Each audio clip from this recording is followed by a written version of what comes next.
નમસ્કાર મિત્રો, સ્વાગત છે તમારા અમારી ચેનલમાં. અને આજે આપણે બનાવીશું ખજૂર પાક, જેને ખજૂર કે ડ્રાયફ્રૂટના લાડુ પણ કહેવાય છે અને અંગ્રેજીમાં એનર્જી બોલ્સ પણ કહેવાય છે.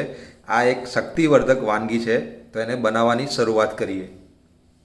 તો એના માટેની સામગ્રીમાં આપણે અહીં સૌપ્રથમ 500 ગ્રામ જેટલી ખજૂરને ધોઈ નાખેલી અને એની અંદરના ઠળિયા કાઢી દીધેલા.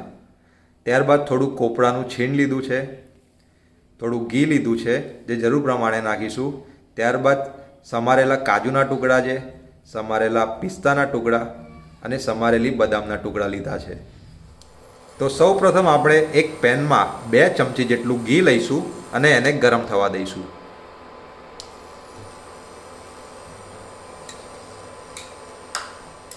તો આપણું ઘી ગરમ થઈ ગયું છે.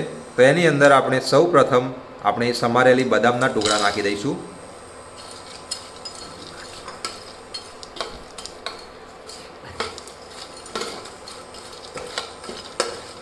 ત્યારબાદ આપણા કાજુના ટુકડા પણ નાખી દઈશું અને આપણા પિસ્તાના ટુકડા નાખી દઈશું. હવે આ બધાને લગભગ 2 થી 3 મિનિટ જેટલા શેકી લઈશું ધીમા તાપે.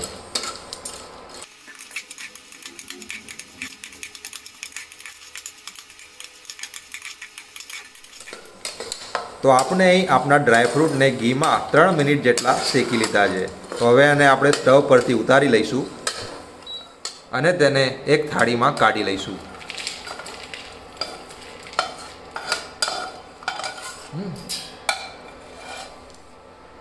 તો હવે આપણે એ જ પેનમાં બીજી 2 ચમચી જેટલું ઘી લઈશું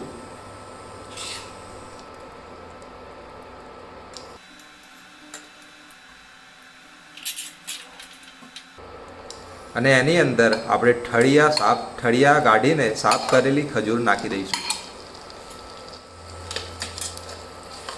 હવે એને આ રીતે ઘીની અંદર શેકતા જઈશું. આપણે ખજૂરને એકદમ ધીમા તાપે શેકવાની છે.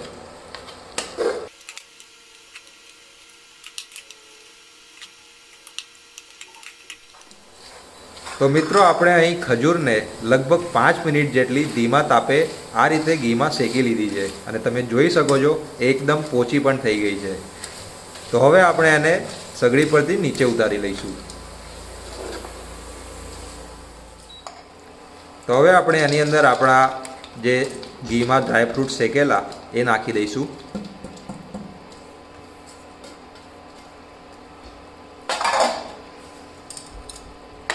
અને તેમાં સારી રીતે મિક્સ કરી લઈશું.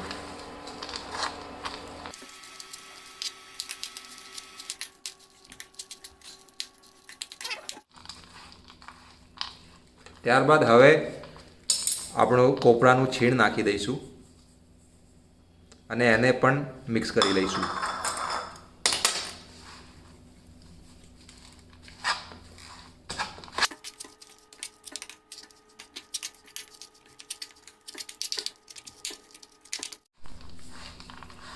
તો મિત્રો, અહીં આપણી બધી જ સામગ્રી સારી રીતે મિક્સ થઈ ગઈ છે અને આપણા ડ્રાયફ્રૂટના લાડુ વળવા માટે તૈયાર થઈ ગયા છે. તો હવે આપણે લાડુ વાળવાની શરૂઆત કરીશું. એના માટે આપણે ઘીવાળા હાથ કરી લઈશું અને લાડુ વાળવાની શરૂઆત કરીશું. મિત્રો, અહીં આપણે લાડુ ગરમ હોય ત્યારે જ વાળવાના છે. ઠંડા પડશે તો એ કડક થઈ જશે. એટલે આ રીતે હાથમાં પકડાય એટલું ટેમ્પરેચર હોય ત્યારે જ વાળી લેવાના. તમે જે શેપના ચાહો એ શેપના એને વાળી શકો છો.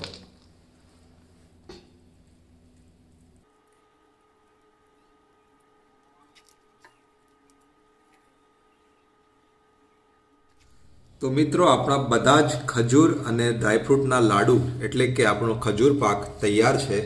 તો તમને આ વિડીયો કેવો લાગ્યો અમને જરૂરથી જણાવજો અને સારો લાગ્યો હોય તો લાઈક કરજો અને અમારી ચેનલને સબસ્ક્રાઈબ કરજો.